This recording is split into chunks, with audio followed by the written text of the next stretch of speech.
Welcome to Kenton's videos. Enjoy the video. You begin by positioning the Magsafe puck where it will live. You must center it on the case back for reliable alignment. Once done, score and cut the leather or TPU to size so edges sit flush. You apply adhesive sparingly to avoid seepage. Press and hold with clamps or heavy books for at least 10 minutes. You do this now because accurate placement and thin glue prevent uneven bulges and preserve magnetic hold. You now carve a shallow recess so the puck sits flush. This reduces wobble and maintains slim profile.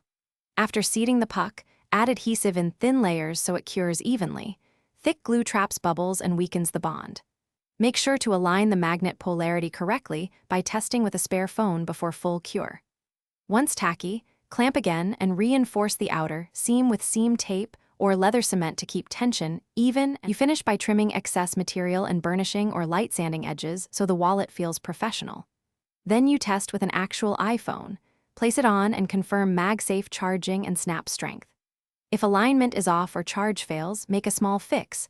Open the seam, add a paper shim to shift the puck, or reseat with fresh adhesive, because small positional changes fix most issues. Finally, let cured glue set 24 hours before regular use.